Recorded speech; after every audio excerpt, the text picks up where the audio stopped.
Hi. So bright. So yeah, I've been working on drums. Wanted to do something faster tonight, something along the lines of something trancy. You know, I think what would be a really good idea is let us do a thing in Phrygian dominant. Because we love Phrygian dominant. Now, if you don't know what Phrygian dominant is, it's a wondrous scale. All right. So let's do E Phrygian dominant. Okay. So let's talk about what this is. All right. There's multiple ways to think. Oh, I'm going to use probably all of my filters. I have a lot of filters in here. Pico low pass gate. My modular grid is in the title. If you're on, I think on either channel, it should be there. Bastel Cinnamon, Chaos Devices, Zagreb, just put it in H. The Bastel Ikari, After Later Audio Popple, which is the Ripples clone, yeah, Ripples, that's the one. Supercritical Neutron Flux. We got the 100 grit. That's that. Maybe. Yeah. I got a thing for stereo filters. I have a love affair. I want them all. Dual Dagger, 860. The Morpheus. Oh no, what have I done? Oh god. A121S and the SEM20 ST from Bubble Sound.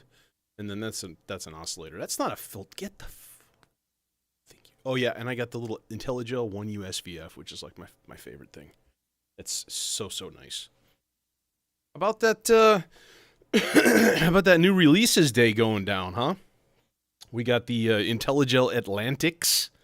Their sort of revamp of the Atlantis that I believe has been out of production for a while, but they did make a shitload, and they're floating around all over the place. But as they've been kind of doing, you know, they remade the dual ADSR into the tangrams. You know, they've kind of been revamping old classics. Even the Quadrax. The Quadrax is actually a revamp of an old Quadrat, I believe. So, you know, that's a thing. Anyways, let me show you this. I've been doing a thing here.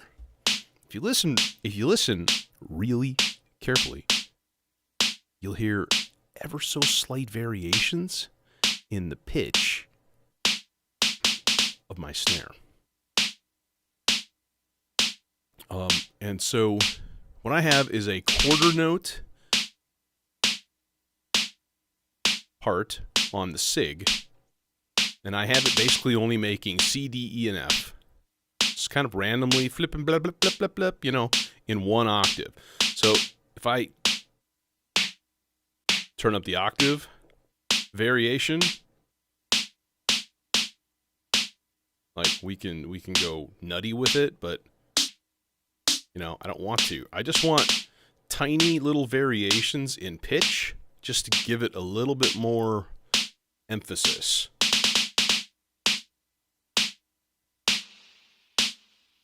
Tiny bit of verb. And then I discovered something really cool, which is when you decay this particular bass drum, because the sub comes in so late by comparison, there's like a little pew, and then there's the whoop. You listen really carefully. So when you decay, you basically end up like high passing the thing. Which I was like, dude, that's a really cool effect. So I may try to use that tonight if I remember. But, anywho. All right, so we're going, we need bass. We need a bass. We need a bass. Need a bass. Need a bass. You know what I really, really liked on Wednesday was that stereo octave chainsaw bass that was just like just rolling along the whole time. And I'm thinking something like that. Okay. Okay. I was talking about Phrygian dominant, and then I got sidetracked. Okay, so super quick theory lesson. Theory lessons with Mike. So if you don't know,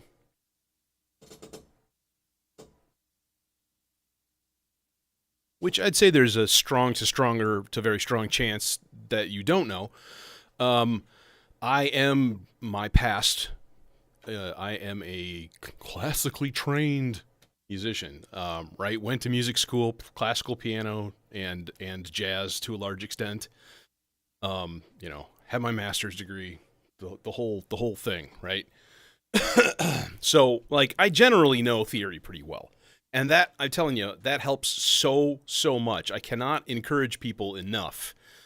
In fact, check out the Signals Music Studio booth if you're coming to KnobCon this year, because I'll be there hanging out. And I'm hopefully going to have my system set up as is, and you know, we'll have some fun in different chord progressions. So you can think of a scale in a couple of different ways. You can think of a scale as a series of whole steps and half steps for the most part. Okay, there's occasional rare instances where, like the blues scale, you go like C, E flat. That's a minor third. You're like, wait, what? You know, it is what it is, right? Anyways, so think about your major scale, right?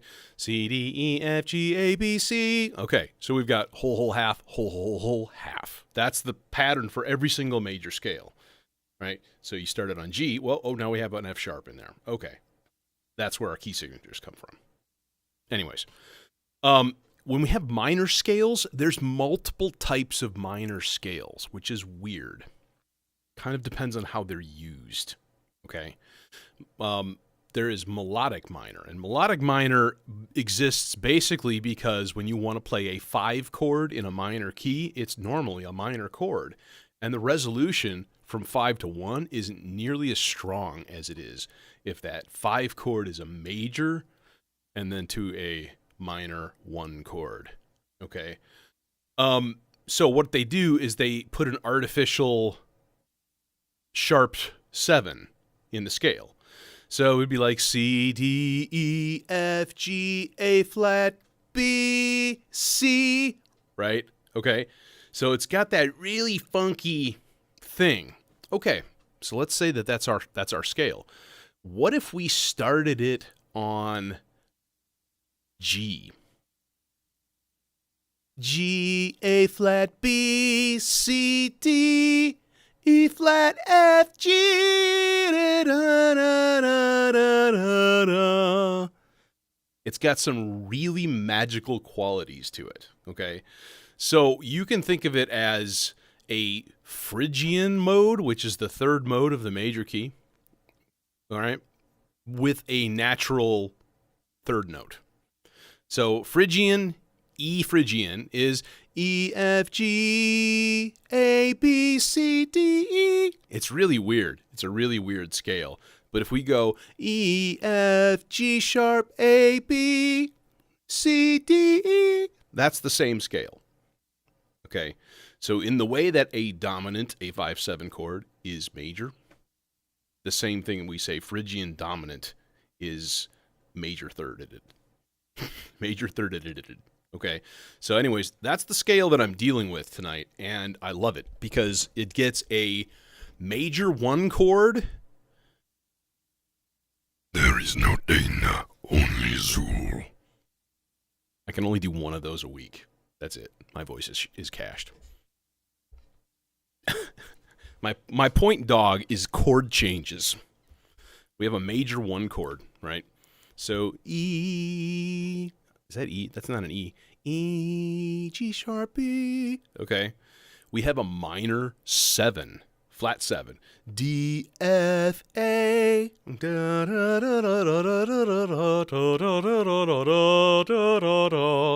then we have a major 2 chord.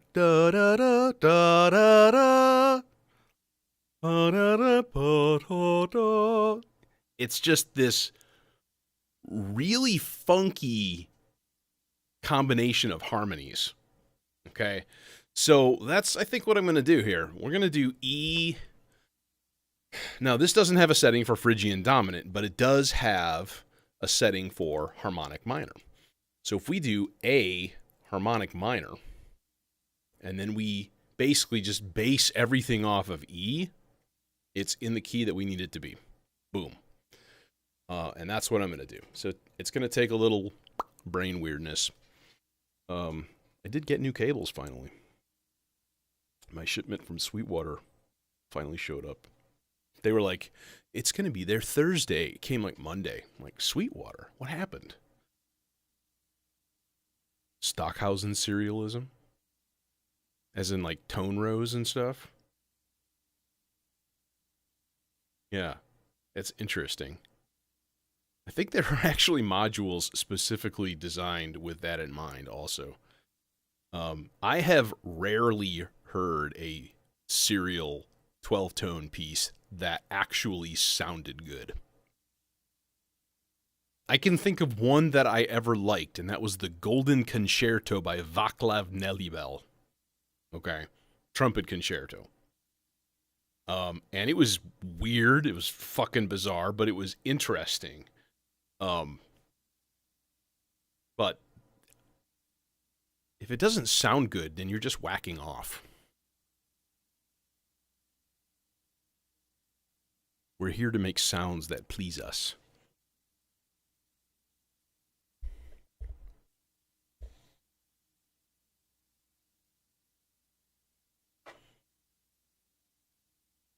But I'll be completely honest. I'll bet that when I was first immersed in all that stuff, and I was in my 20s, mid-20s. Yeah. Yeah, you cannot use any note until you have used all of the other 11 first. Okay? However you choose to do that. All right? It's really weird. It's very atonal. It's extremely hard to make a song in that mode that has a key center.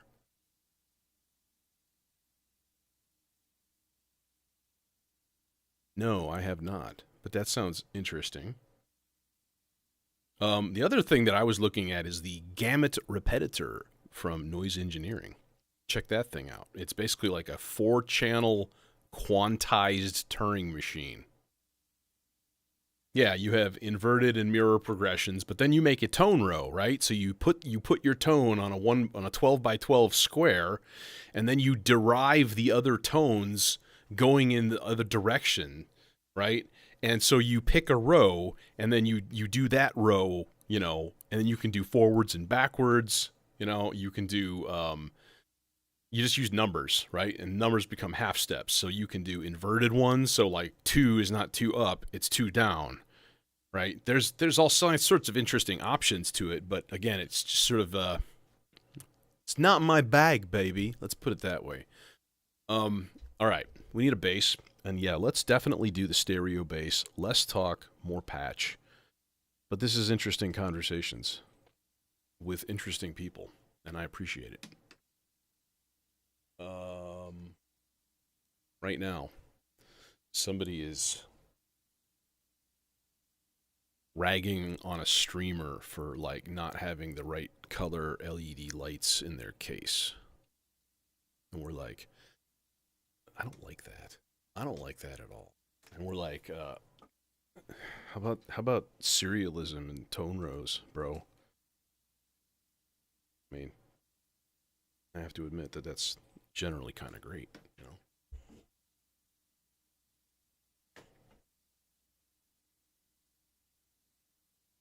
Okay, there. That's better.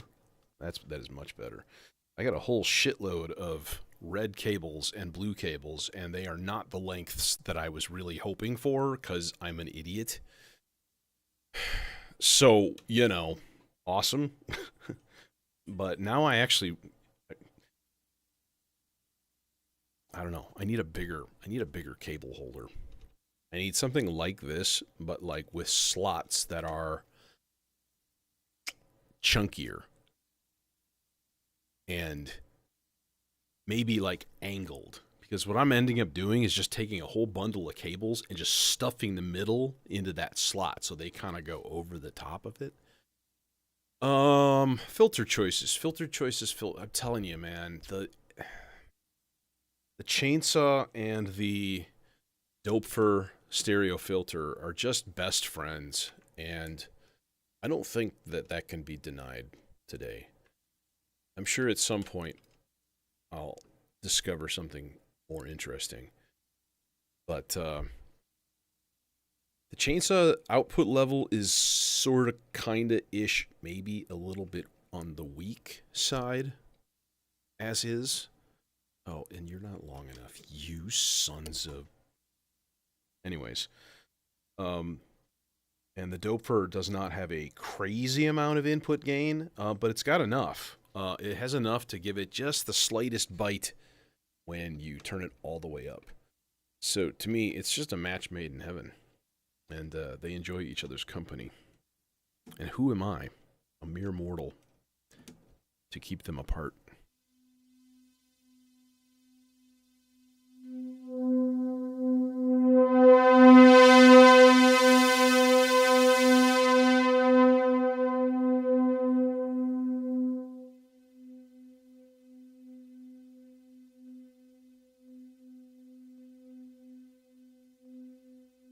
Let's make this 16 beats long.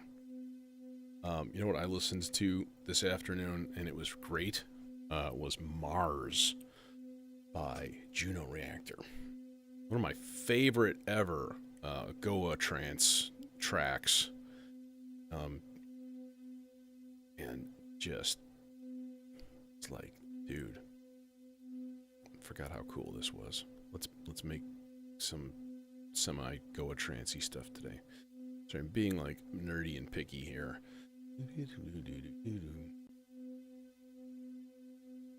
Boom, boom. D. Okay, and we're gonna just gate all of those and envelope all of those. I guess we'll go to Zadar. Ooh. See, that thing is oval. The Hosa hopscotch cables. You son of a bitch, you're not quite long enough again. Oh, because it's this new batch. The new batch that I got is slightly shorter than the old batch. Like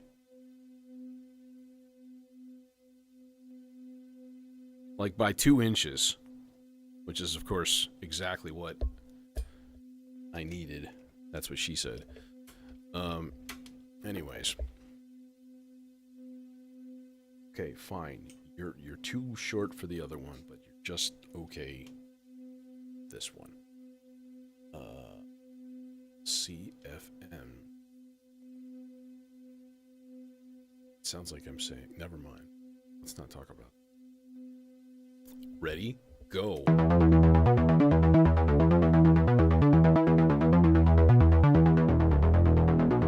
Oh yes. Oh yes.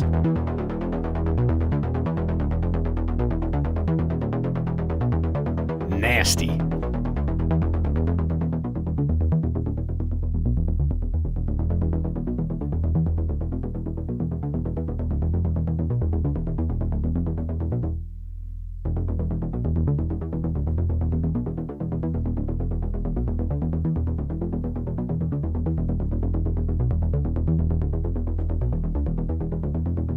I already got a whole subsequence in mind, so I'm going to take a second. I'm going to take a second here. I need to take a second and set these guys up. I think whole note is probably good. We'll enable it. I'm just going to go through every single menu. Why can't I just do this all at once?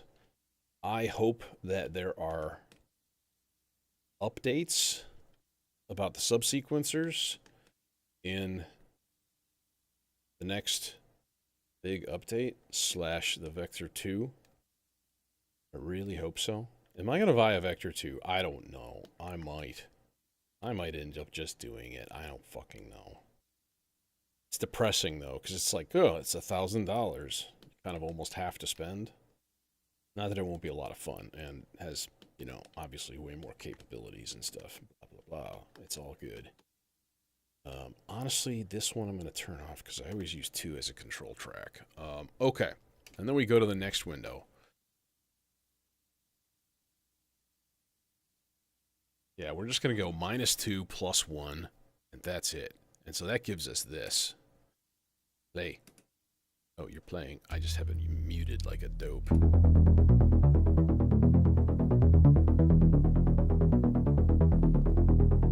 And down. Oh, yes. We can do weird stuff like 5 or 7.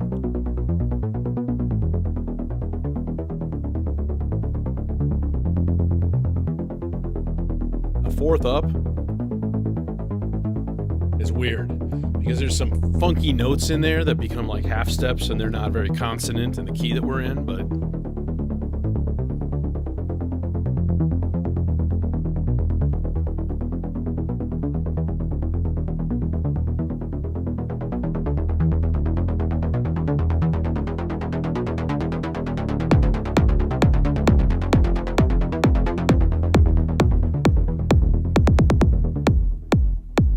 that's not synchronized. Okay, shut up.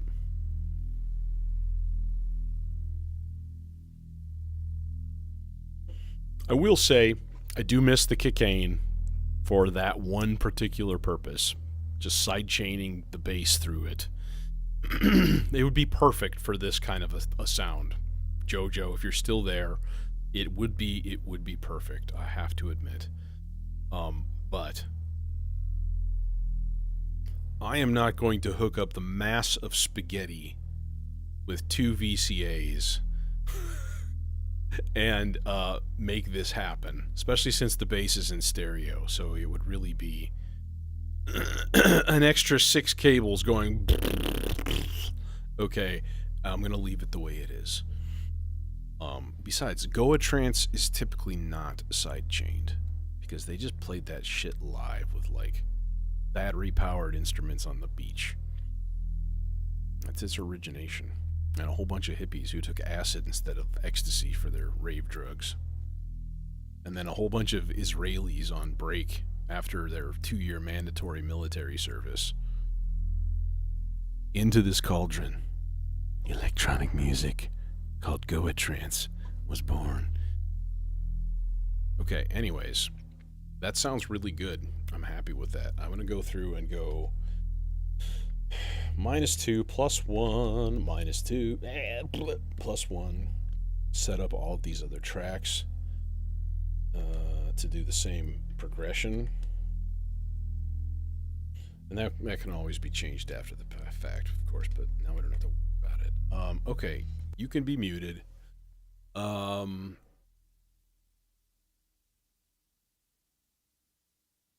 You know what would be really cool? Would be like, let's make a really weird vocal noise for the endless processor. Something that I can gate, you know, and be like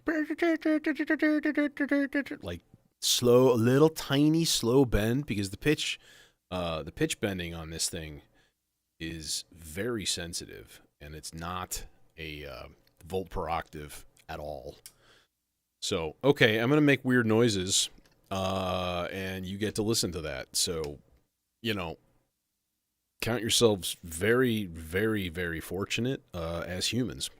Okay? As long as we got that straight. Let's make it really crunchy and lo-fi, too. And I'm going to listen to the bass so I can get an E in my head.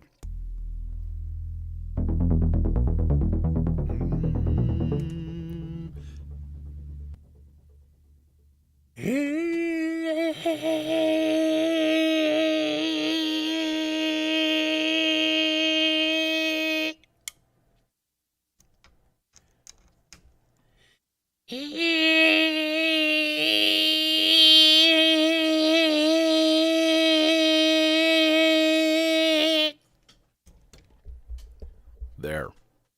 Done. It's magnificent, isn't it?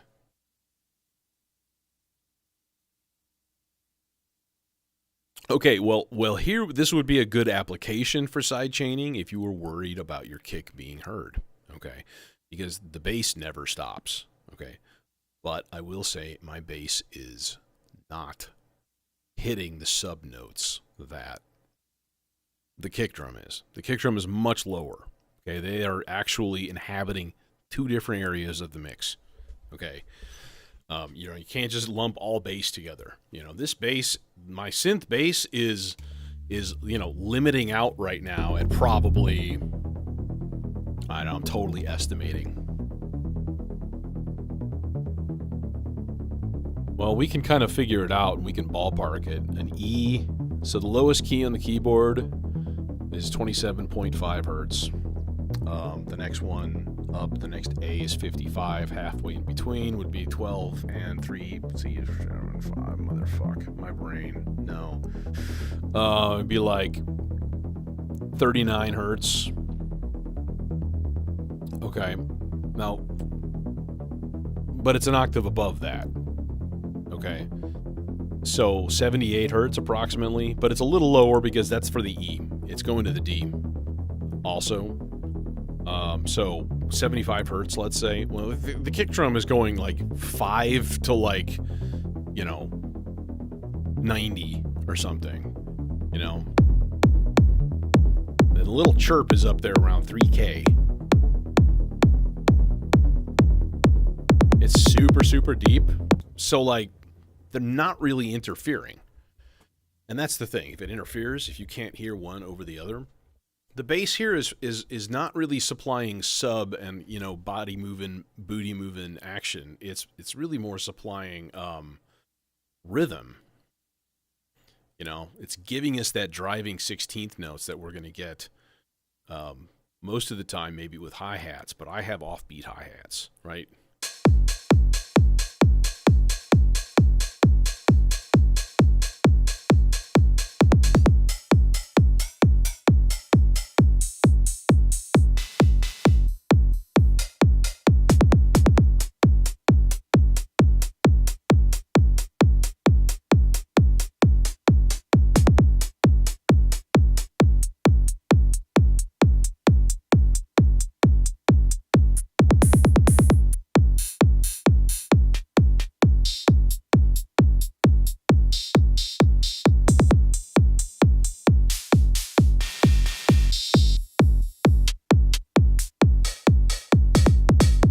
Stick with that one.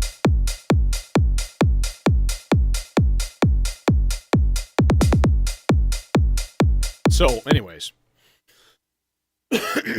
So we're getting that 16th note drive from the bass. All right, let's hook up the endless processor. Hey, Alcandroid. What is happening?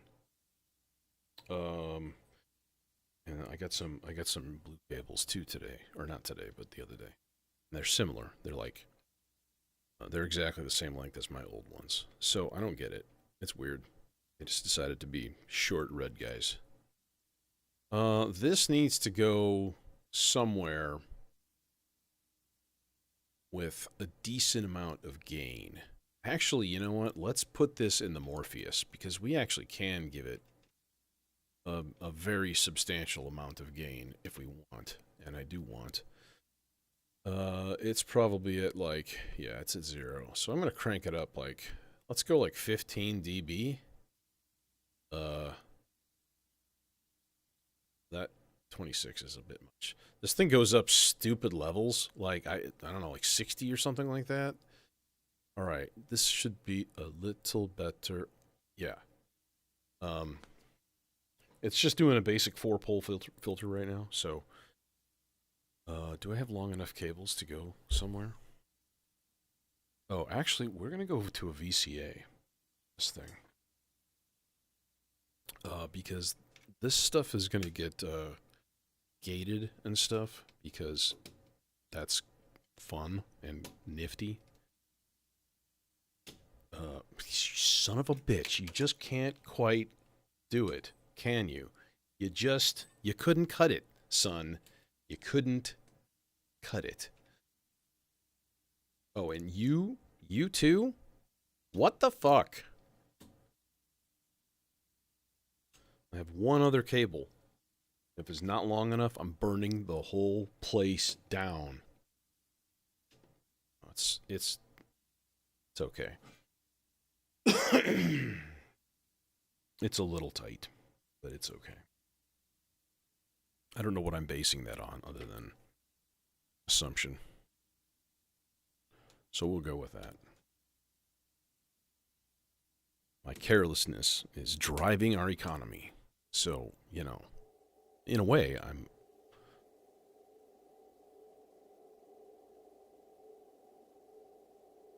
That's it? That's all you got? Bro.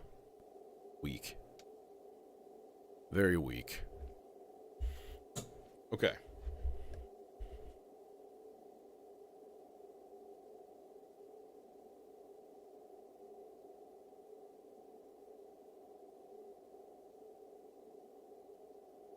Yes. Yes. So, for example, the reset that I have going to the subharmonicon right now is a 2-measure reset. So I do 16th note ramp down, 16th note 0, 8th note 0, quarter note 0, half note 0. That's a measure. It's a pain in the ass. And if you click slow and then the value, it's that number of beats. So slow half note is 2 beats, which is a half note, which is funny. Slow quarter note is 4 beats whole note, right? So you can go up to 32 beats or 8 measures on each pulse. My only problem with it is that it doesn't do odd shit. You know, I've been very frustrated trying to work in 7 and have modulations that actually synchronize with that. You know? And it's really annoying. So, thanks, Algadroid. Yeah, doing good. Doing really good. Played a good game of disc golf today. Real good. And, yeah. Kind of happy about that. Alright, so this stuff... Where do you disappear, anyways? I was always curious where it actually cuts out. I mean, technically, I guess, obviously 0, but it also cuts out at a little bit higher level, unless I just can't hear it. Yeah.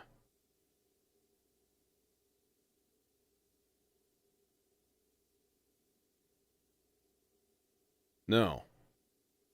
Hello, Jason. No, you can't, and that's the problem. It's the same thing with the subsequences on the vector. Like, the lengths of the notes cannot be anything other than regular whole notes, half notes, and so on. And that's kind of, you know, it's kind of craptacular, to be honest. But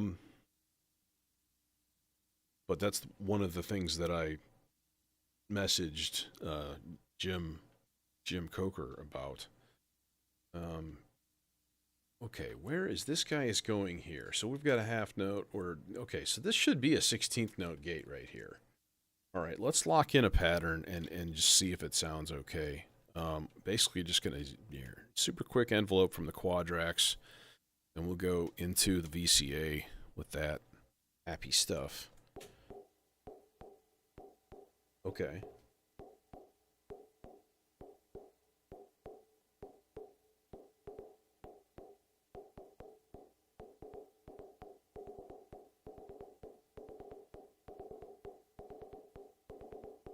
Well, it's not very loud, is it?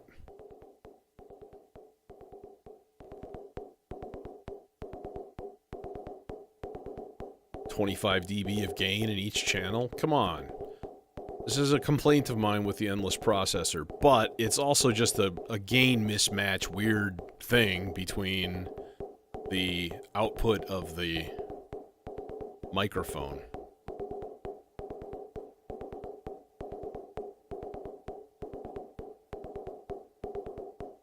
Wait a minute.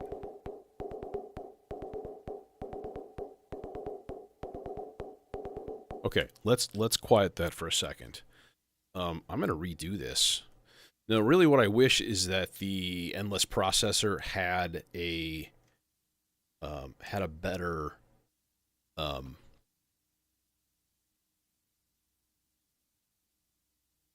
input system. Like even just a light would be nice, like an LED, you know, indicating gain and stuff. That would be really nice.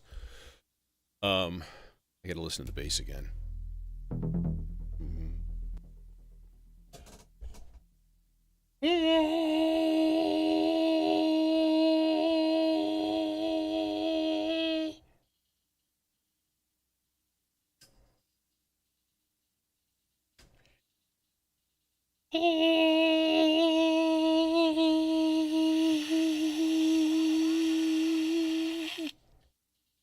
Okay.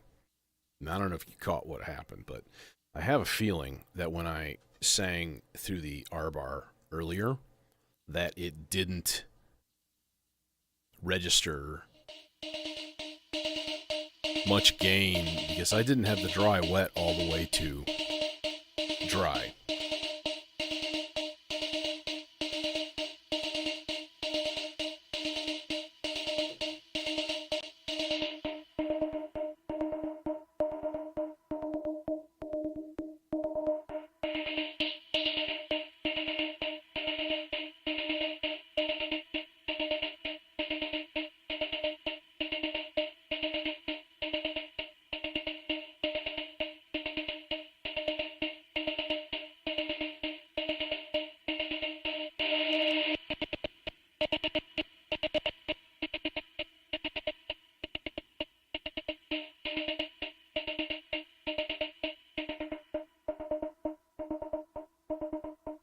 Okay, now, again.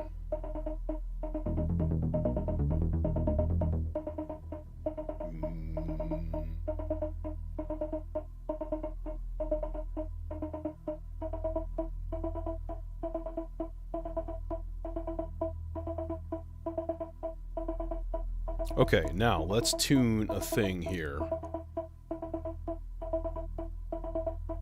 Let's get a... I need to look at my CV outs and see where... Do I have a 4-hole note trigger on 7? Yeah, cool. That's actually going to work well. So, trigger output number 7. Actually, let's use a shorty little guy. Trigger output number 7, going to the Zadar. There we go. And this is going to go duplicated. We're going to have to dupe this.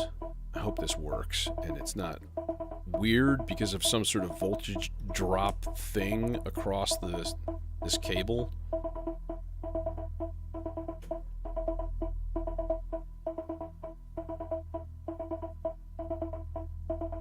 It's going to be a long envelope. Okay, so now we have to hear it.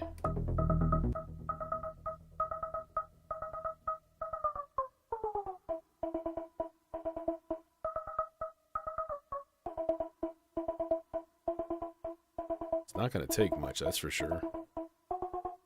Yeah, we need to go higher than that. I kind of want to aim for like a 7th. So...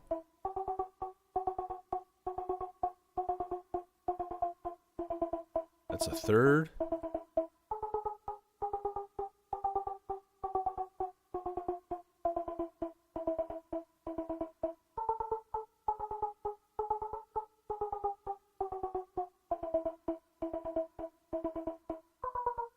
Oh, there's a 5th.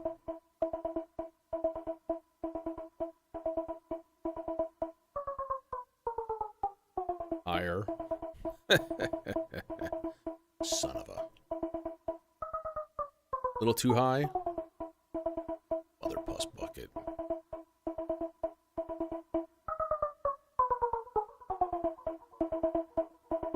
Still a little high.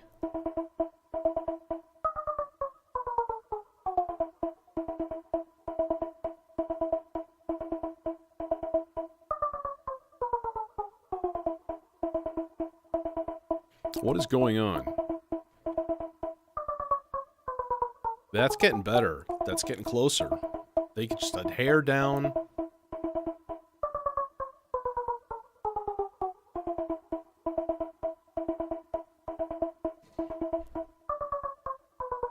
So that's a nifty little part. That's really what it is. It's just a nifty little part, you know? We're going to have a bunch of nifty little parts in here.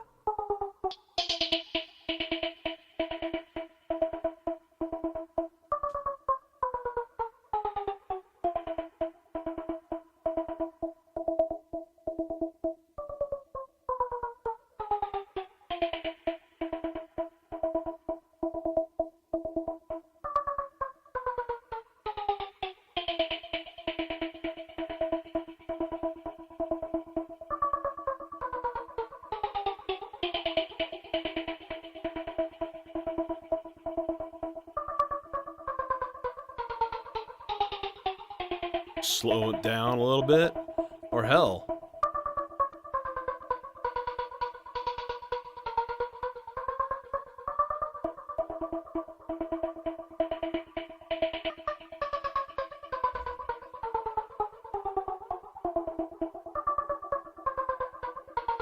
We could put a little bit of randomness. Now, this is still not synced with the drums or the clock or anything.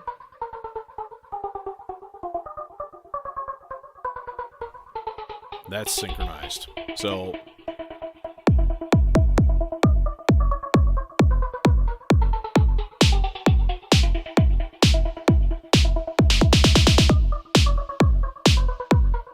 there it is. It's on the beat now.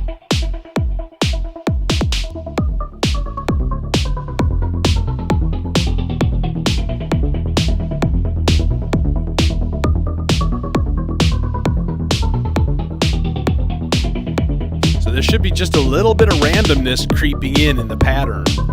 So it's not going to stay the same time after time, which is, I think, quite delightful, to be completely honest. The next time I hear that, it's going to be different. All right, that's a cool little sound. That's nifty. Endless processor. You know what I mean? Honestly, I did this kind of a stupid way. I could have used the built-in VCAs instead of going to other VCAs. That would have made a lot more sense. Could have saved myself 2 cables.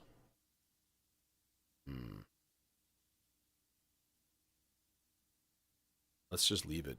Let's just not screw with it. It's peachy keen the way it is. Plus, then I would need another stackable, and then it would just get ugly, you know. Okay, let's do another thing here. One other thing we do. Oh. I see a thing.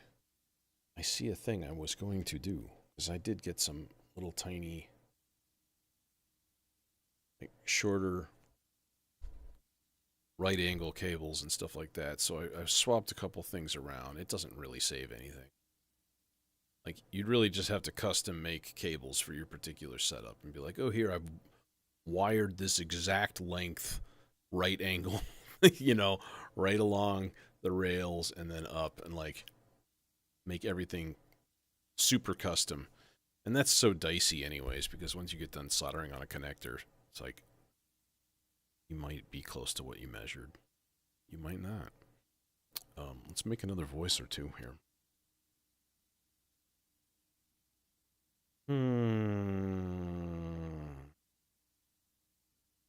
I would like to have an every 8 measures, like, billaloo kind of thing. That'd be fun. I would be up for that.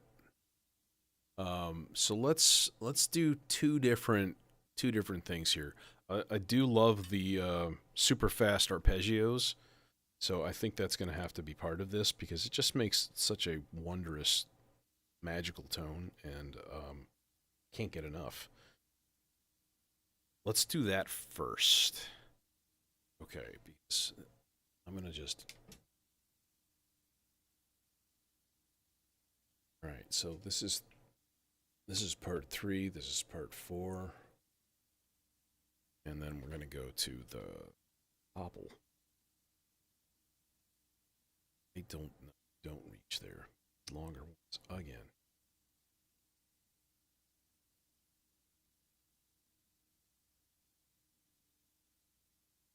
How is it that I only have 3? What a random, dumb number. I only have 3 of the, like,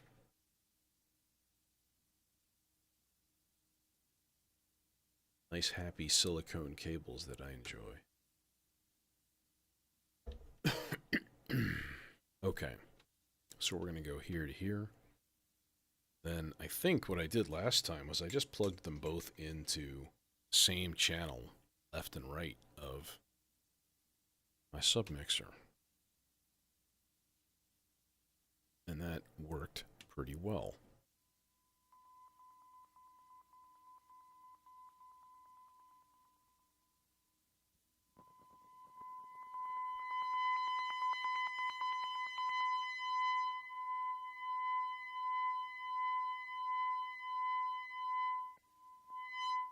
Okay. Part 3.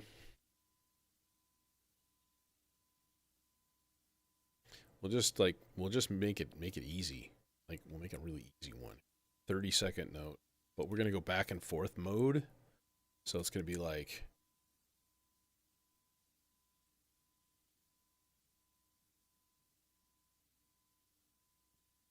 that. But again, we're gonna base this on E.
Put that back where it was.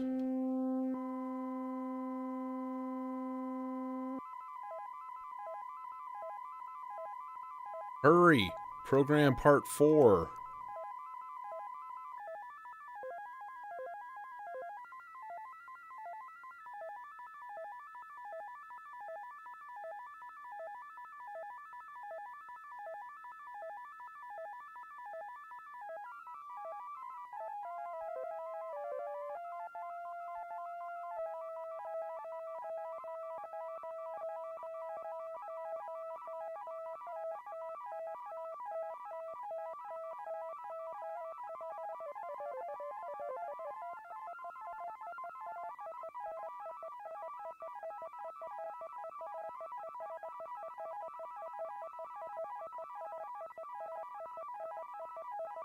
Okay. I approve.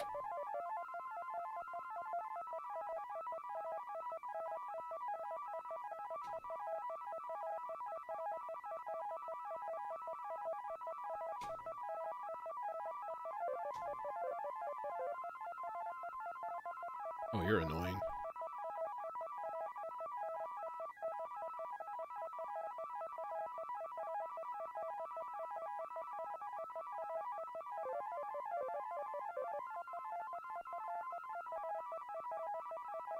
Super short yellow cables. Do I have enough? I don't. Of course not.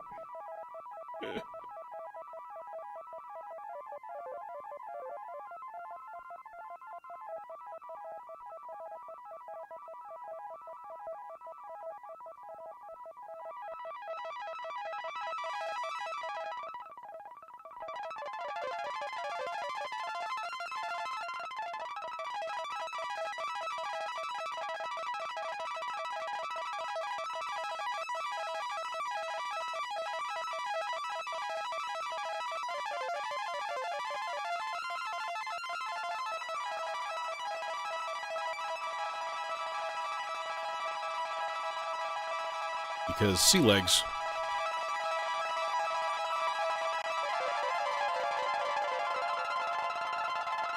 It's like little spiders crawling in your head. Little bitty spiders.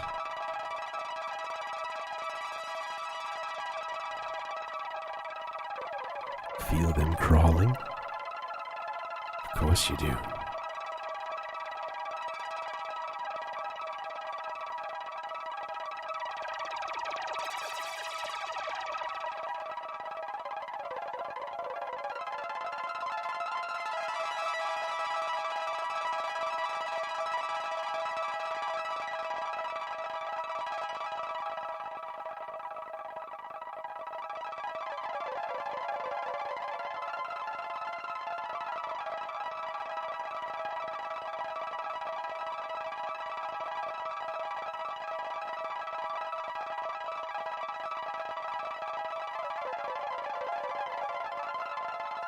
Just watch the Zadar's display explode.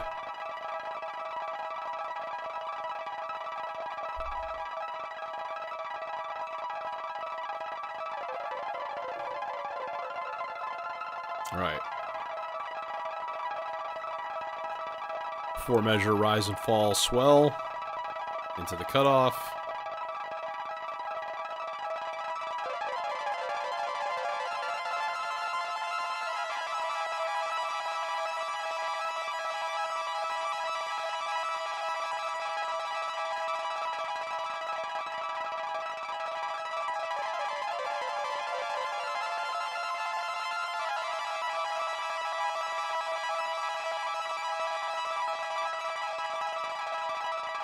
I want it to go lower.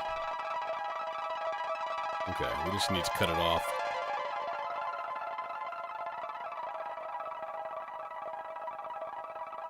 Well, I guess just all the way down is fine. Okay.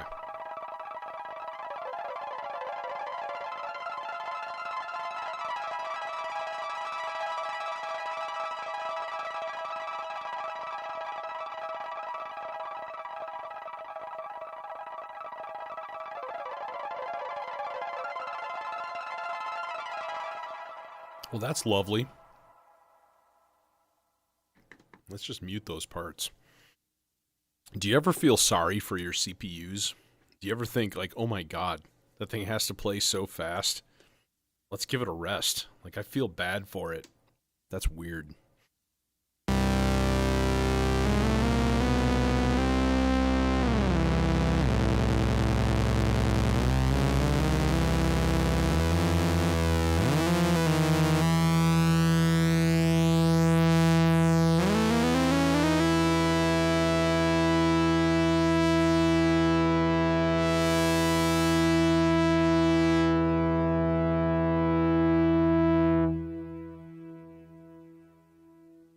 Getting an annoying reset command. You.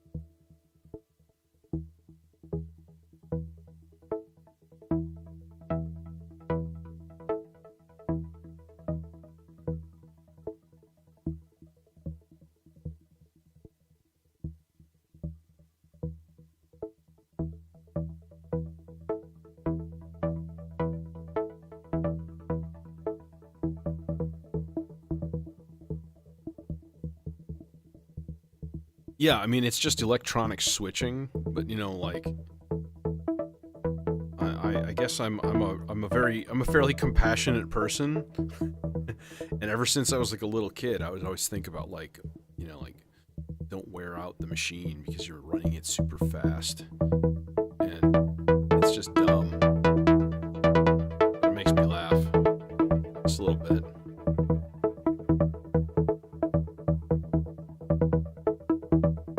A little bit faster than that.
Yeah.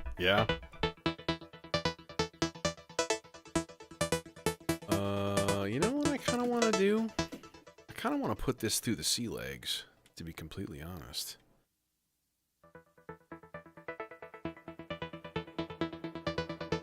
Oh, it's much nicer.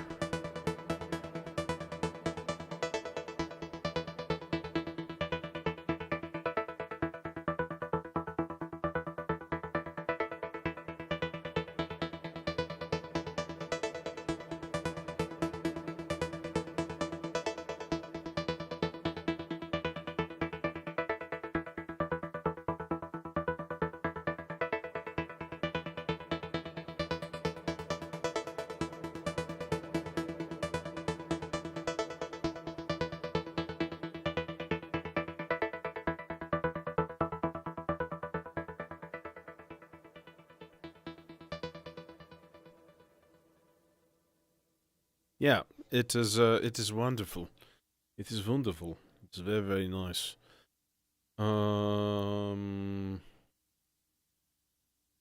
Actually, I kind of want to wonder here. I'm gonna try one thing.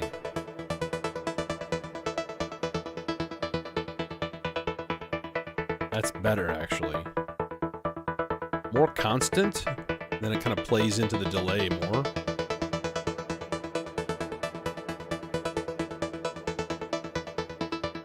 Yes, yes, that is superior. More zips.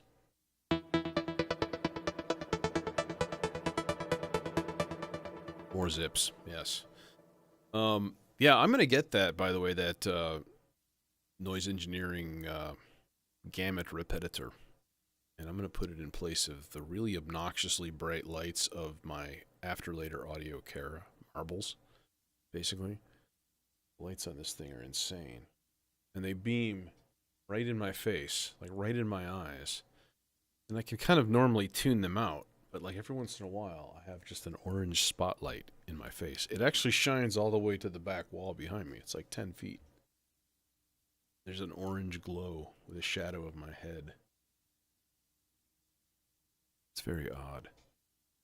Anyways, next. Let's I'm gonna make maybe like a maybe like a curly little like a kind of an acid lead sort of thing. That'd be sort of cool. That'd be really cool, you know? Just like a 16-step sequence here.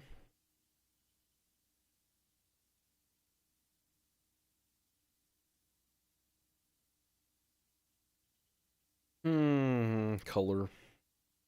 I guess green. Let's do green. Why not? Thanks. Sure, why not?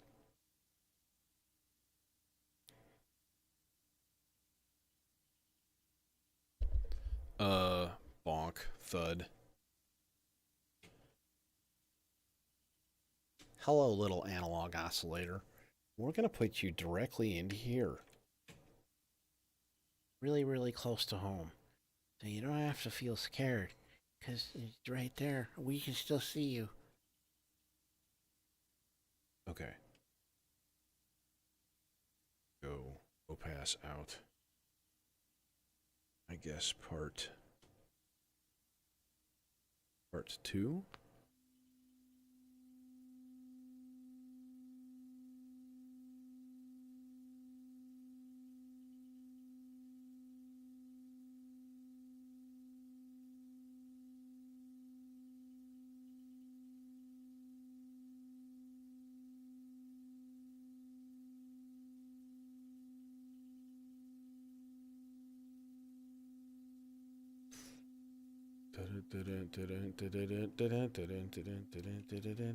I don't like that.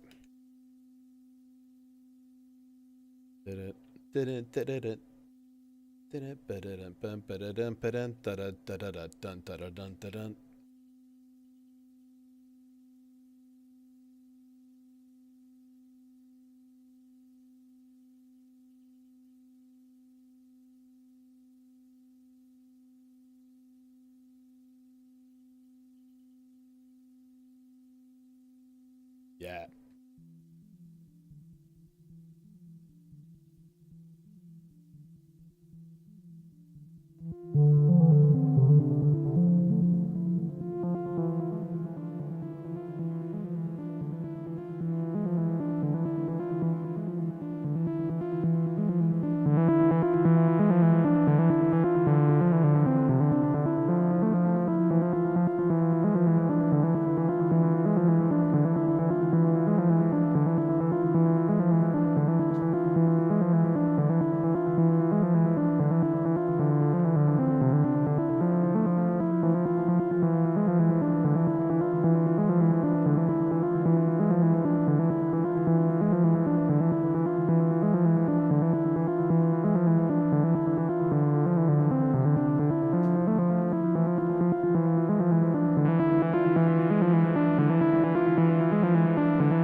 That would actually be a cool use for one of those rise and fall guys. Slow one, really slow one. Is to put that into the Resonance CV.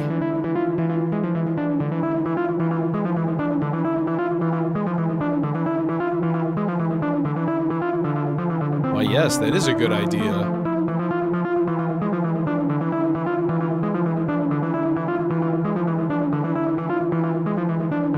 That's this going into the bubble sound. Analog. The SDGSoundLabs.VCO.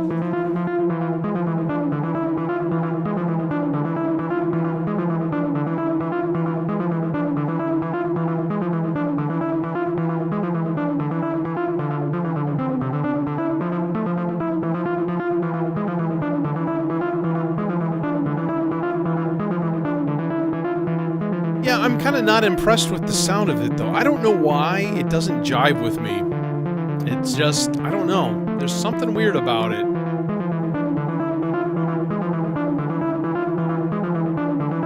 This is nice, though.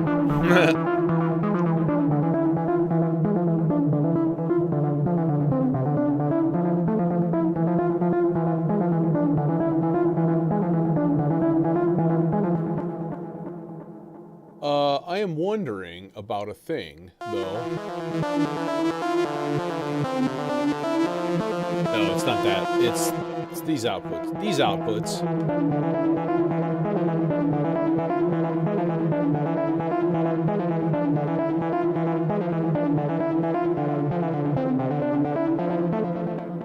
Why are you being a butt?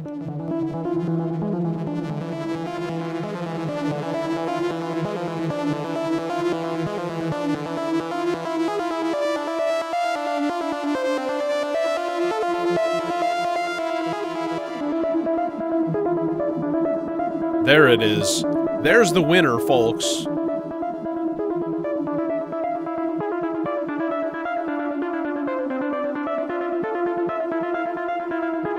Let's hear it with Das Bass.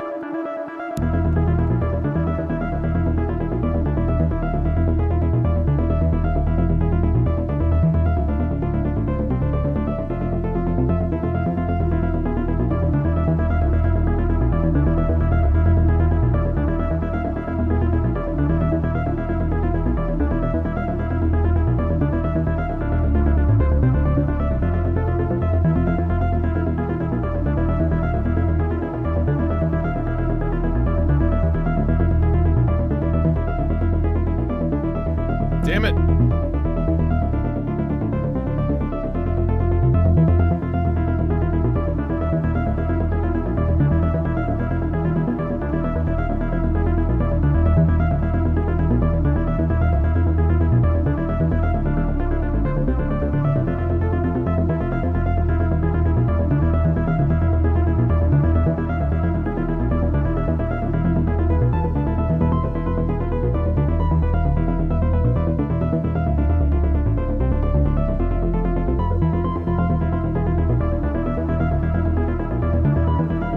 Put in some chance operations, flipping steps up fifths and octaves. Tiny little chance, but only on every other measure.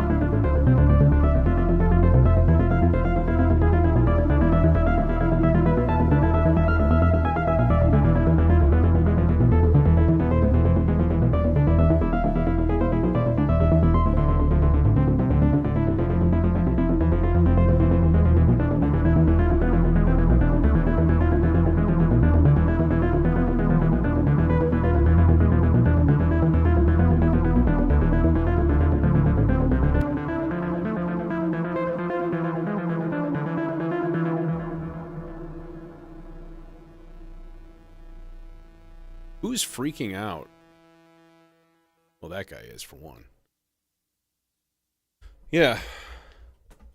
Yeah, those are nifty little the chance operations are a lot of fun. A lot of fun. And just it's like subtle uses of like flipping a note up an octave every once in a while, just like totally brings parts to life, you know.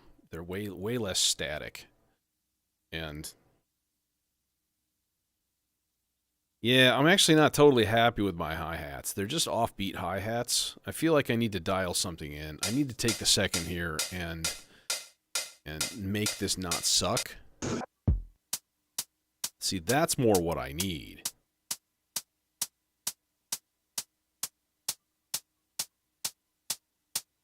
But they just don't decay.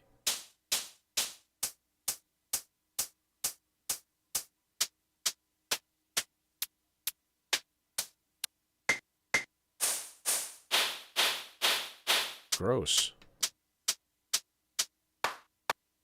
Let's go back to the originals. No, that's not where we want to be.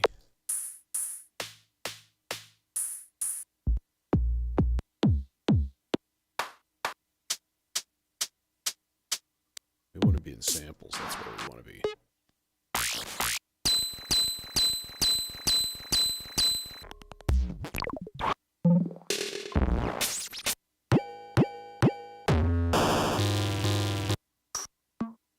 This is samples. Okay.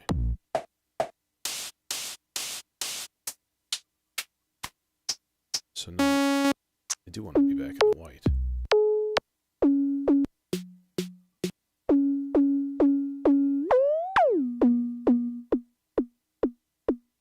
Those are toms. That's a hi-hat.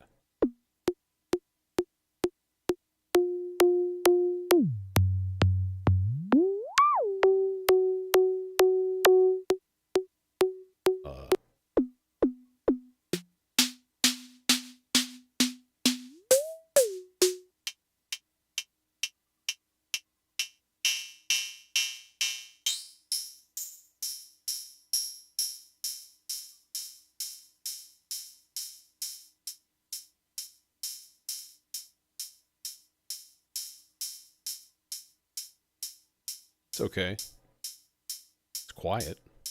Why are you so quiet, bro?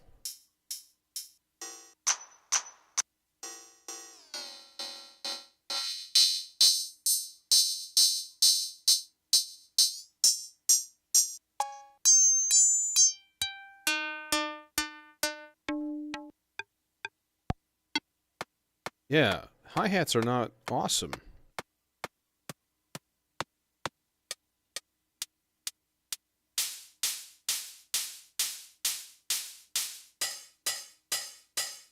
That might be okay.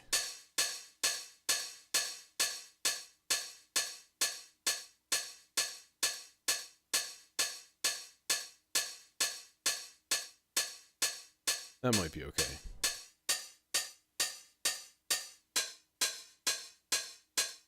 Yeah, okay. Anyways. Yeah, okay. Leads. Leads. I do want to make a little squibbly-bibbly sound, though, too. And let's look at that. Let's do that first. Squibbly-bibbledy is going to be the name of the game here. So, let's see. Yellow. Another yellow part, I guess. We're just going to go sawtooth into the 860. 12 dB for now, but I might actually turn it into something else. And then how will we control? I guess we control volume with VCA. I guess that's probably the most reliable way to do this, is not to try to use an envelope in a filter to control volume, but be good at, you know, at this. Oh, shit. Okay, so this is going to be every 8 measures, but I am out of Zadar channels. Or every 8 measures. So we're going to start going down here to Zadar number 2. So this can be our main volume controller here. From this here envelopey.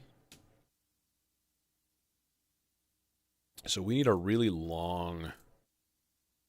5 seconds, something like that, maybe. Kind of an envelope going down. And we're going to go for a really long cable run. Yes, but that's going to also go into the C legs. This is going to be the... Or, options, could put it in the Aurora and see what it does with maybe a Titanic but quiet reverb. Might be cool. Let's see what we have so far. Nothing. Hello? Hi? Thing? It's a thing. In thing. Okay. Thing there. Input. Output. Going channel 3. Okay, well, number 1, yeah. I just need to turn this up. Like, temporarily here. Like.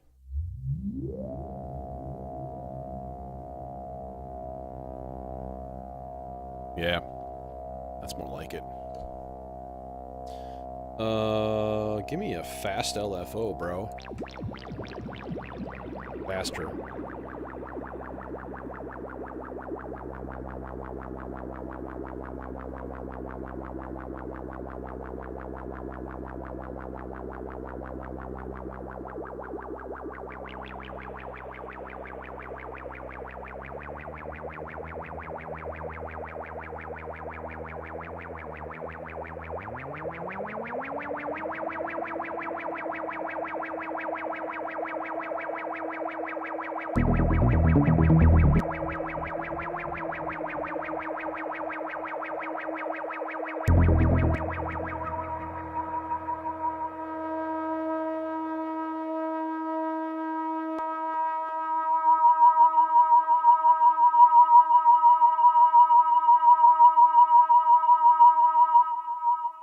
Your pardon. Your pardon. It's obnoxious. I know. Can we go faster? Of course we can.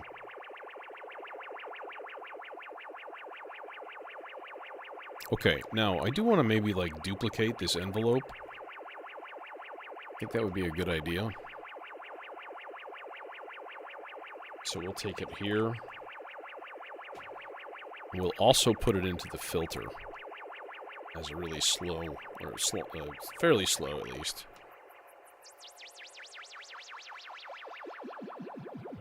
Like that. And then we turn up the CV on the thing here. Make it disappear.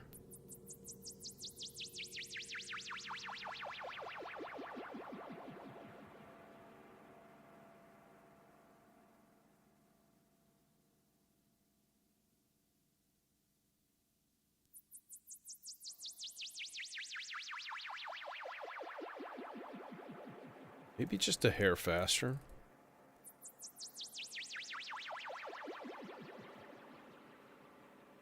We could do weird shit, too. We could do some goofball shape. Like...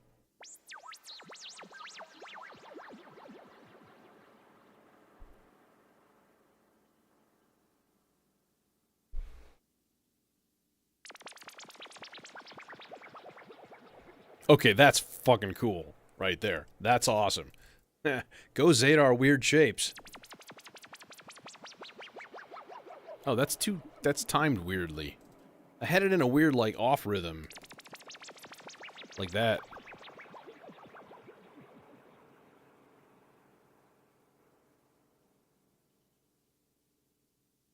I feel like it could use some volume.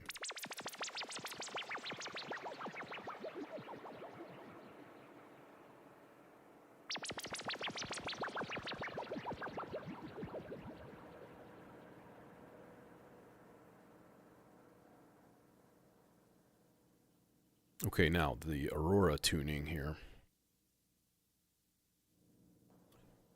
Do it.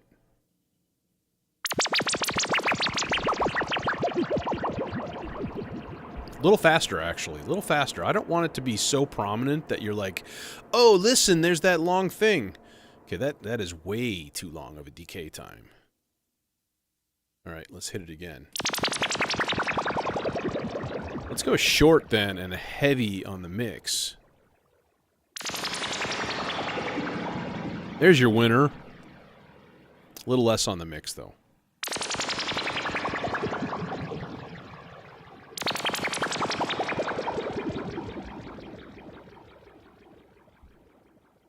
It's a squibbity bibbity. You know what I mean? I just have to remember that that's there. I'll, like, completely forget. Okay, let's set up an R-bar chord. I do like my R-bar chords. Especially if we just use, like, banks.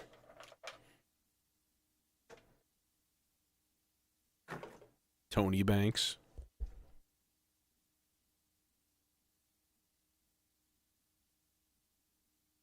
I was supposed to finish this before I even streamed.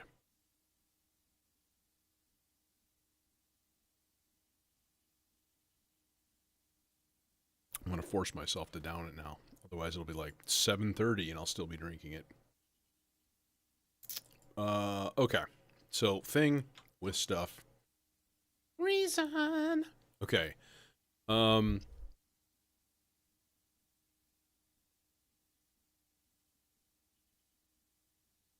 Let's make sure our buffers are clear. Are your buffers clear, people? People? Make sure your buffers are clear. Okay? Go clean out those buffers. Because you never know when something mad might happen. Okay, I need an instrument, and it can be super, super basic. But it won't be, because I like antidote for everything. Reset device.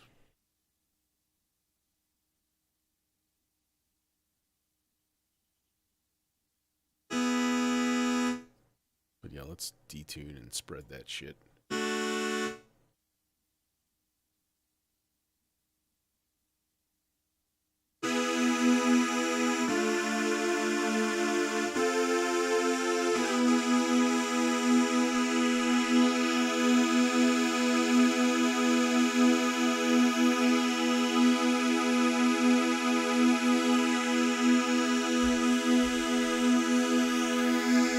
Yummy.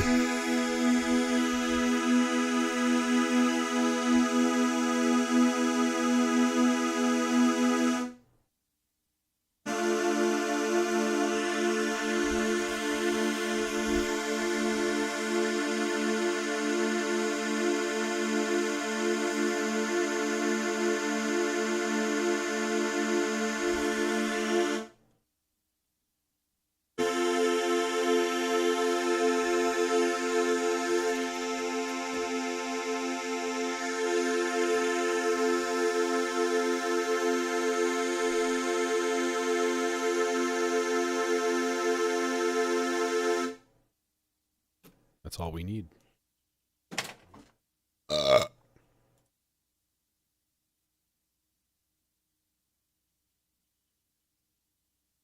Pardon me. Pardon me.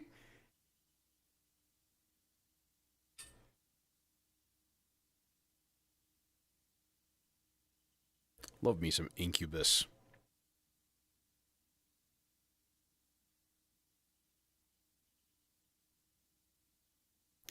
Okay, so we're going to take this guy, we're going to throw it into the Ikari filter because they are also best friends.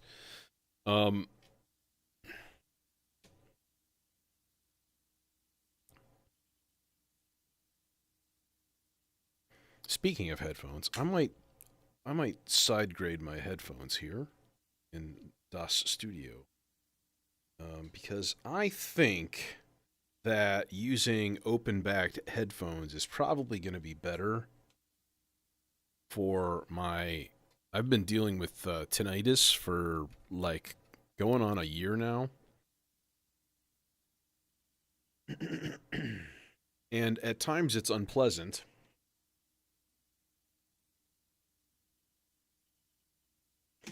But it's definitely more pronounced right after a modular stream.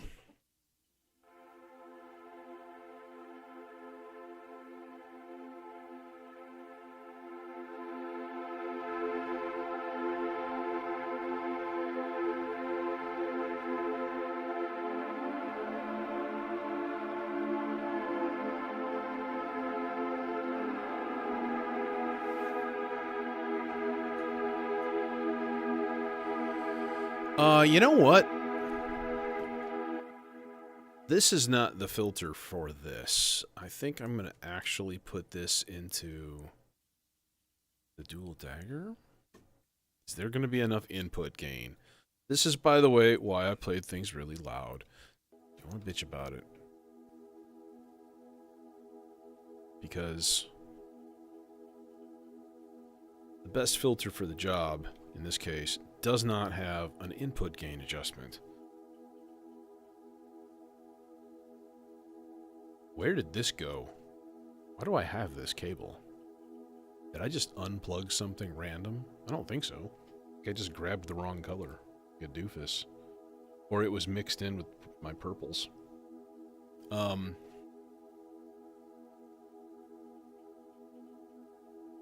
Yeah, it's really not very prominent, and it's definitely worse when I'm dehydrated. And so that's not a winning combination. And then as a teacher, of course, I'm like pretty much perpetually dehydrated. It's really annoying. Okay. So we can go...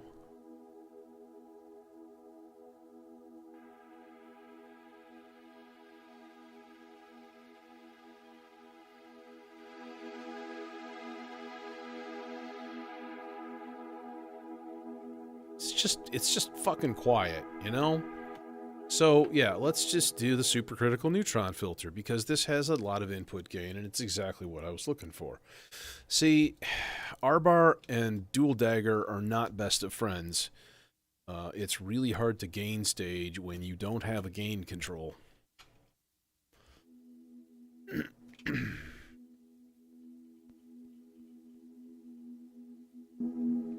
20 dB of extra gain is good for the soul.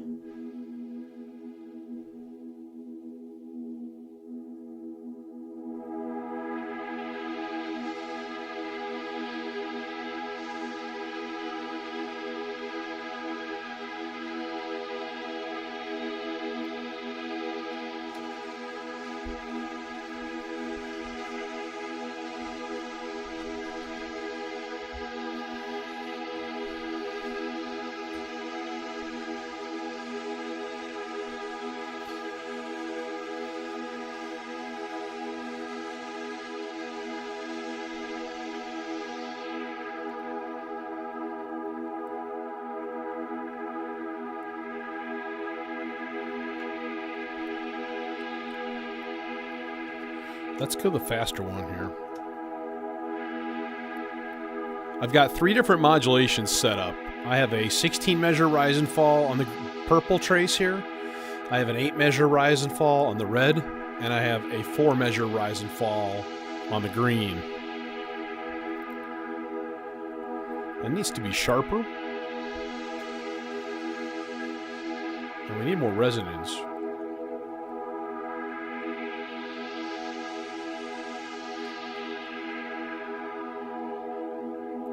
Roll it into a high pass, just a hair.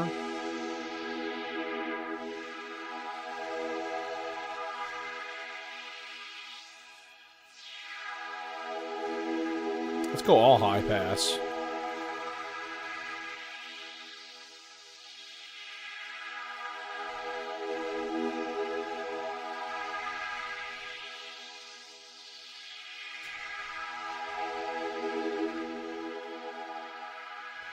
Oh, and I completely forgot we have R-bar reverb.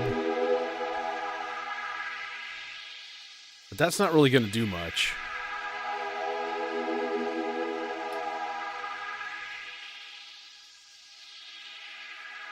Okay. Movement on the playhead, and we need a sequencer track to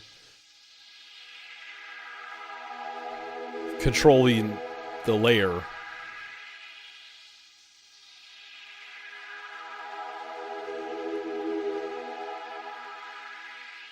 Give it a little spray too, and a little pitch variation.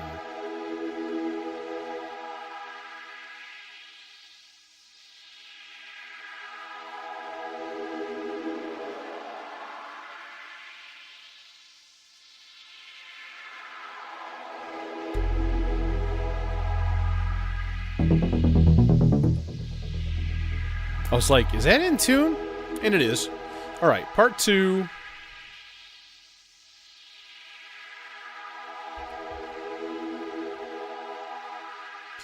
We're going to just make this basically the same as a subsequence, but it's going to be Just a pitch sequence going into the layer control.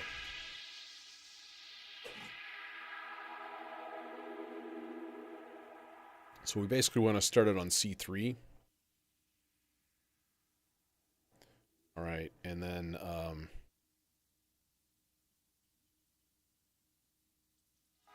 okay.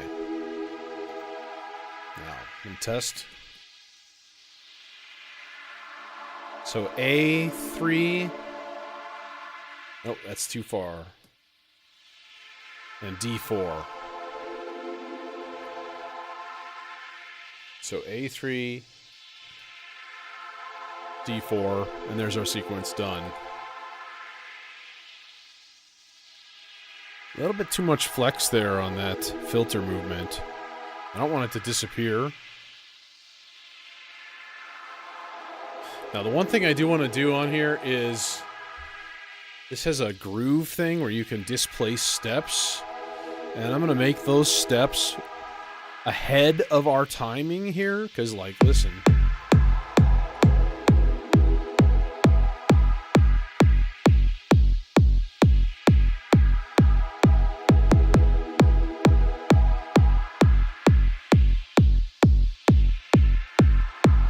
See, it happens so fast that the R-bar hardly recognizes what's going on, because it's still going through like tons of reverb.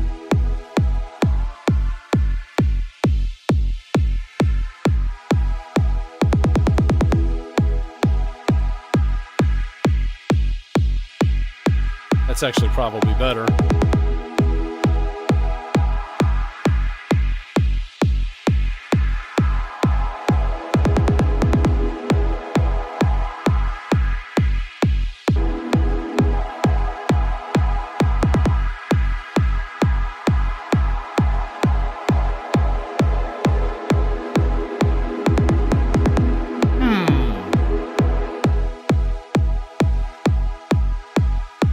Fast does it go here? It's not. See, it's not synchronized with the kick. That's the problem. 1, 2, 1 and 2 and 3 and 4 and 1. There.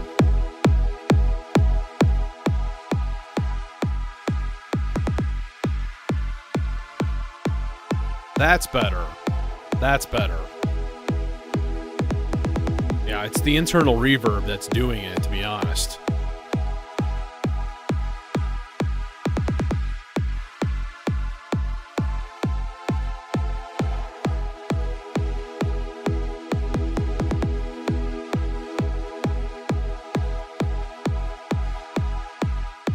I want to try something here real quick.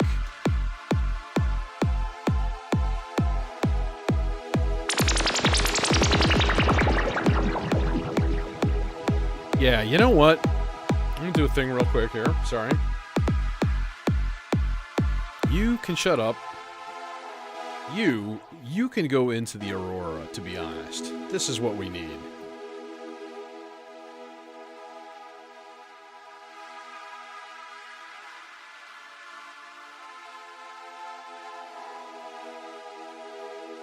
And then we needed to do the blah, blah, blah, zip, blah, blah, blah. That guy, just regular old reverb and that kind of thing. Let's hear it.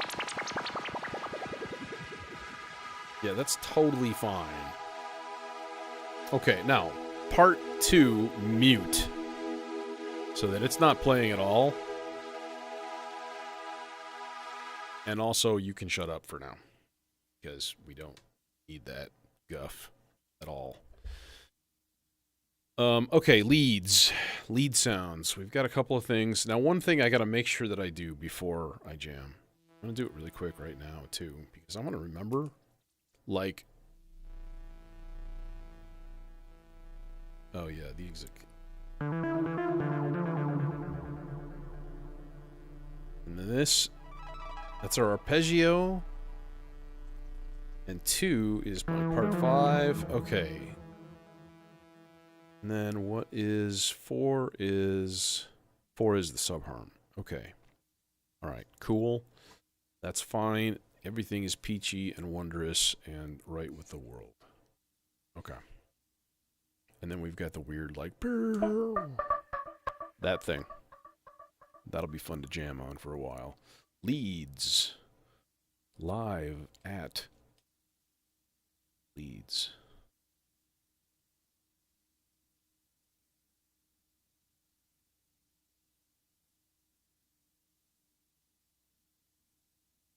I want to do a thing with this sound. Potentially. I think we're gonna use the yeah, let's use the cloud terrarium on this. I want kind of a glassy sound to it. And if there's something that does glassy well, of course it's the cloud terrarium. And then maybe this guy we can run into the dual dagger. The dual dagger by Checkmate. That's probably going to be a winning combination. As long as there is enough gain. Alright. And then I think just straight to the mixer from this. Oh, wait. Crap.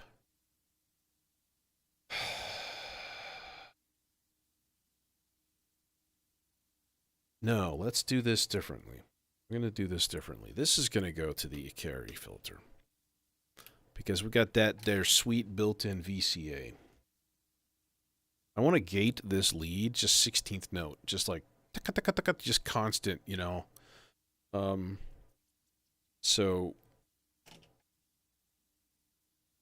it's a stereo, synth oscillator, you know? So, like, I don't want to put a stereo thing into my one remaining VCA right here. Because then we have none. And none is bad. You know what I mean?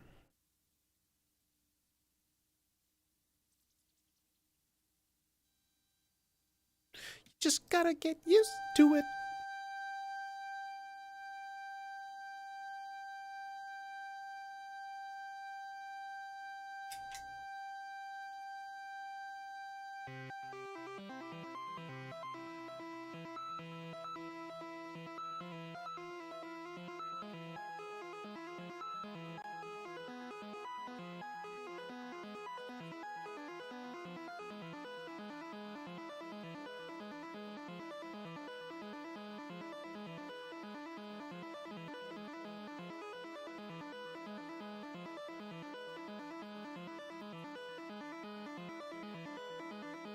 Let's just put this on a standard morph.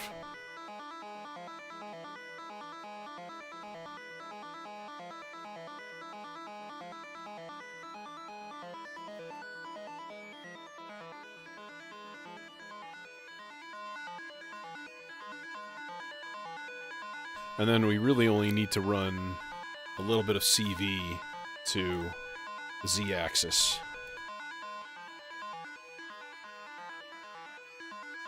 Now we are going for trippy here, you know? So...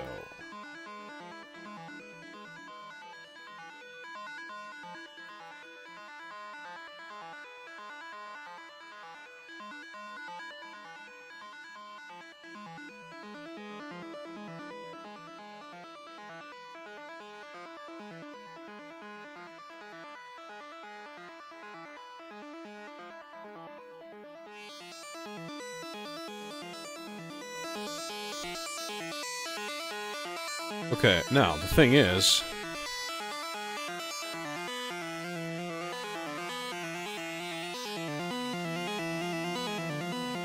I need a clock signal.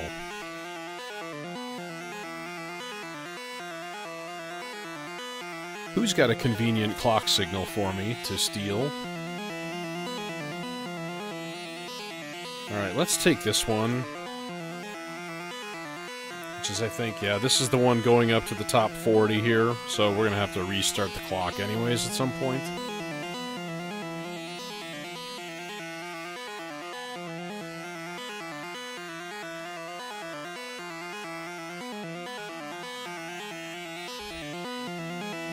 Alright, so now I've got a...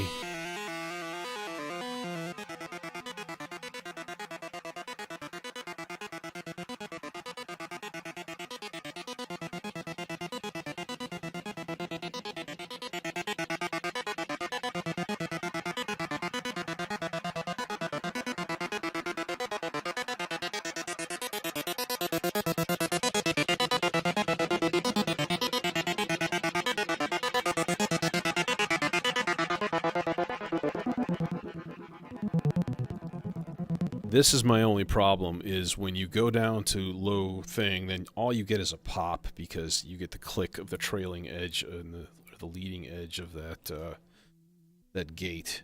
We need to soften that a little bit with time, i.e. envelope. Zadars are doing the work tonight. That is faux show.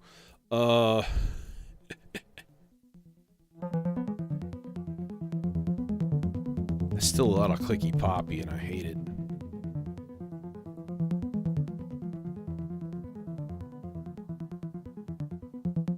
So we need to put it on a different shape.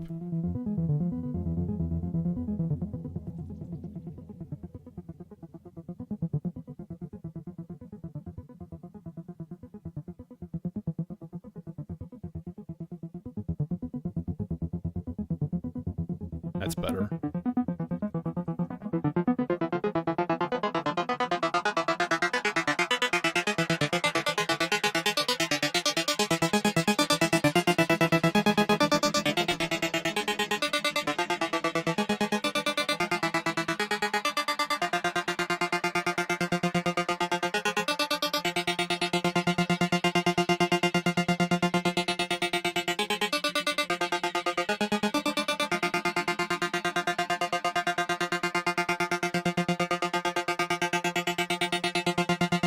Really?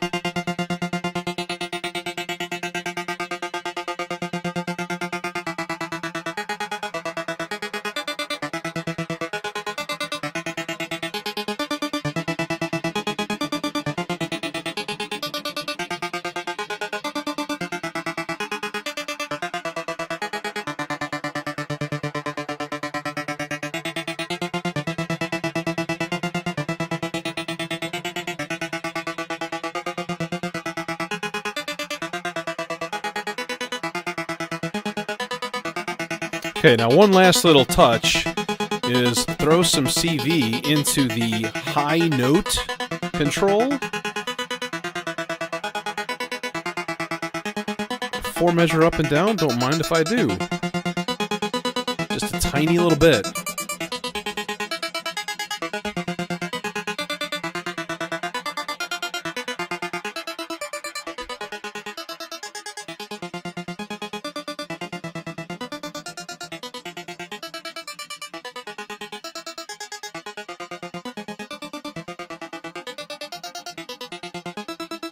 Oh, we need something going into the pan as well, or the spread, both, something.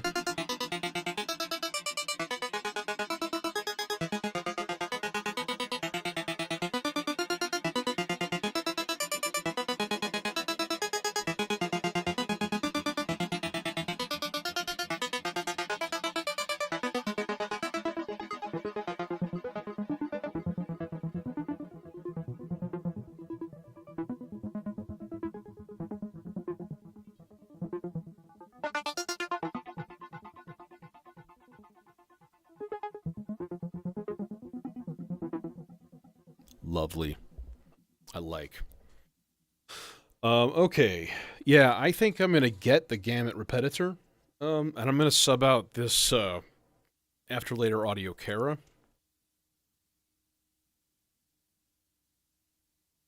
Because they are the same size. And that is damned convenient.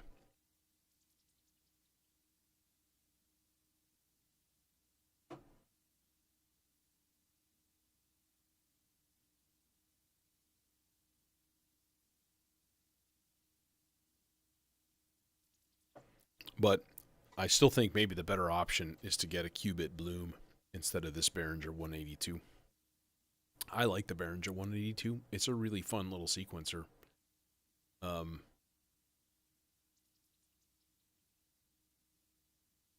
But you know, it is what it is, and the Qubit Bloom is way cooler, you know.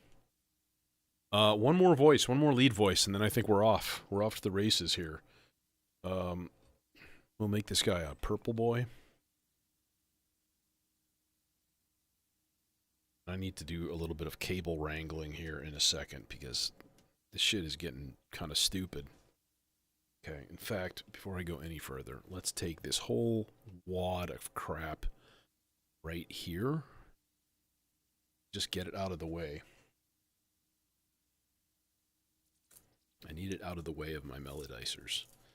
Because I basically play the melodicers, changing note things, note values and stuff like that, and changing rest values and things, and just kind of interacting with the part is a lot of fun, which is why I have 2 of them. And I'm not the only one, I will say that. Others have followed suit. That makes me happy. Go Vermona. Vermona's an interesting company. They make some interesting modules. Are we on 16th note? Yes, but rest is turned all the way up. Okay, so we have gate done. Where are we going? Let's go kind of like angry. Do like a nice angry lead. You know what I haven't used at all? Oh, we should set a part up for that. We should set a part up for just like playing fifths with the demon core. I need to do that. And we'll maybe go just like mono. Analog mono. This guy may go analog mono on this, to be honest. That's maybe a better idea, because then we can use the 100 grit. And I mean, the 100 grit is a lot of fun. Let's do that.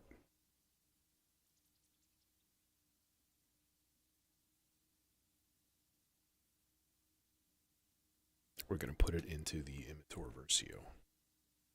And we're going to have the delay cloud going, because that also is a lot of fun. Input level. Where is my input? I can't see.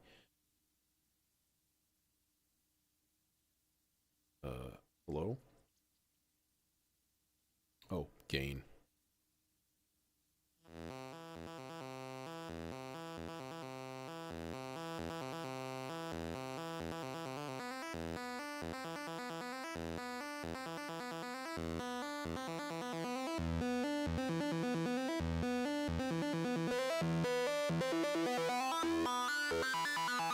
Hell yes.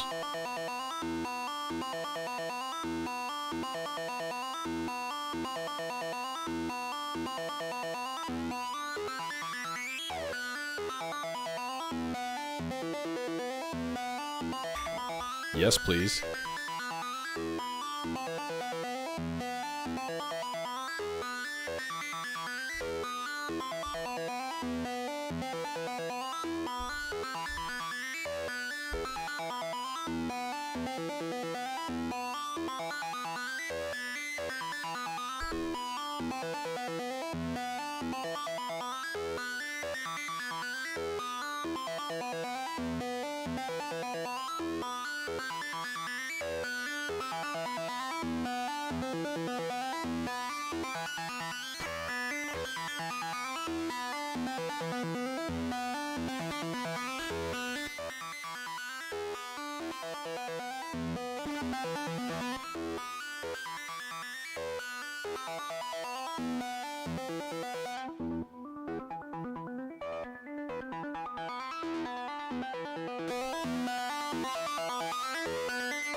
Yeah, that is really, really cool.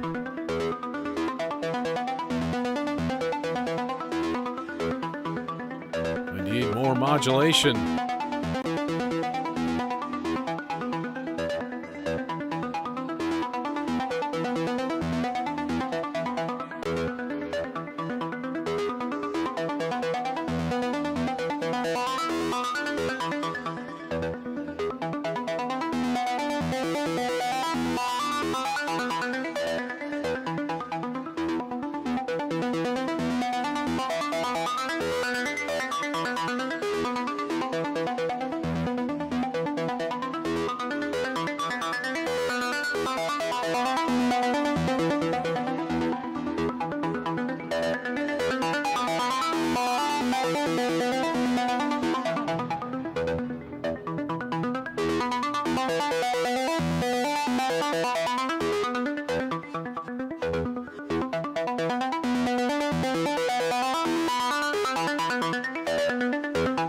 Did I break it?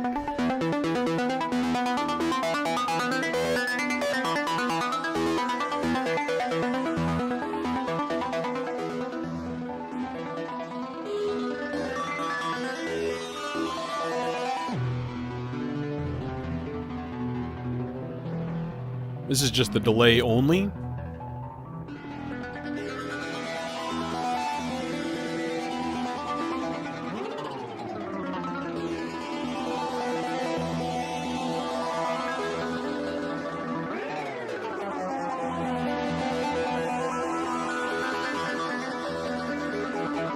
Eighth notes. Nice.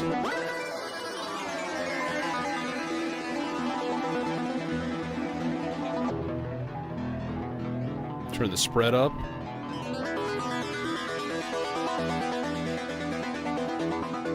There's your winner.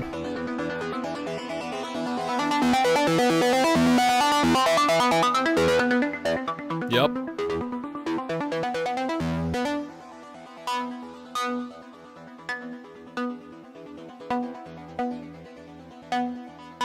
Now it's a percussion part. Yay!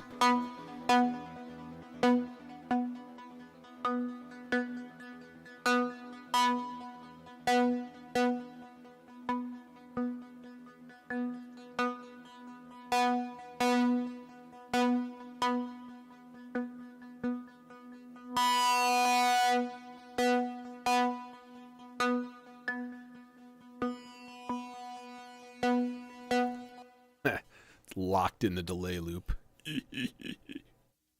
Locked in the delay loop forever. Oh my god. Okay. Chord part fifths thing. It's already almost ready to go. All I have to do is patch the thing to a thing. So, let's just go into the...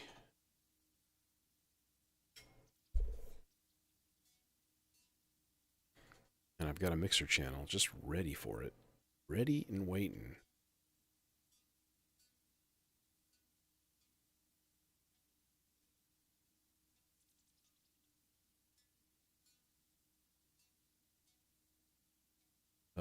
Part ocho, por favor.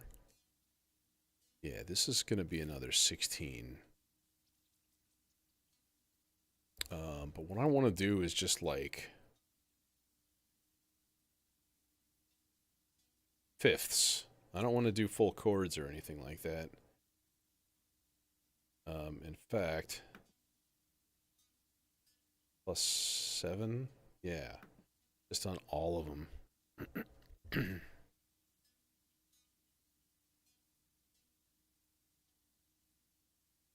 Alright, now though, I'll do notes.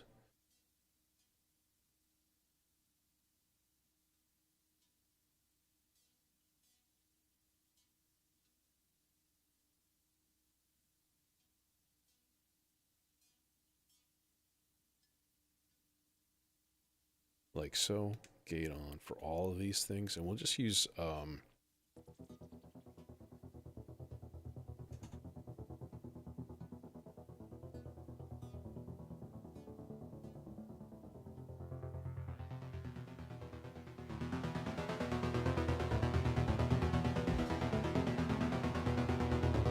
you raised me up.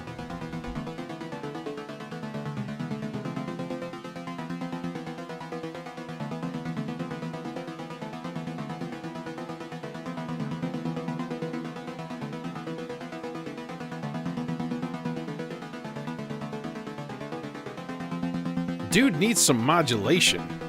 That's for sure.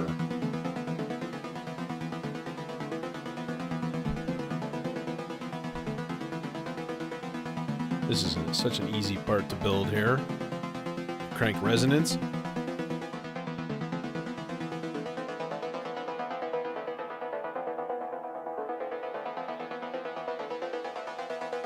And then the sea legs does the rest.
I still got to synchronize everything. Speaking of which.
Yup. Ooh, that's right in my face. That's not cool.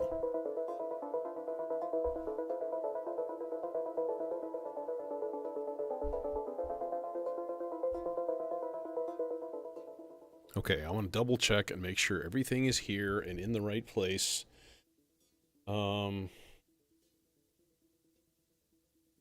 Let's turn off our subsequences for a few of these.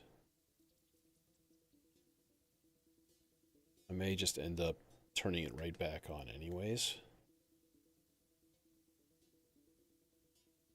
Okay.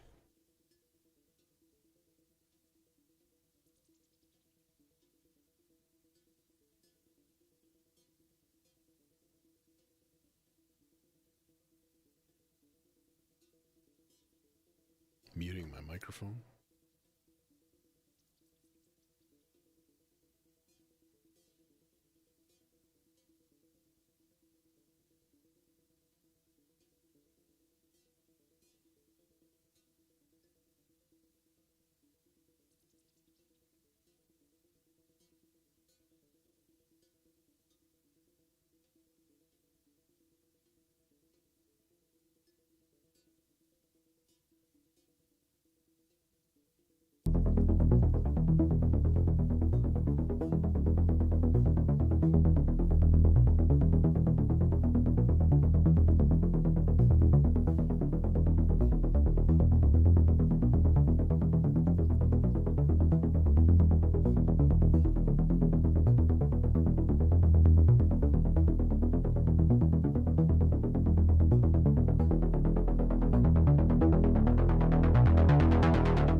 Tasty Goa Trance. Mm-hmm.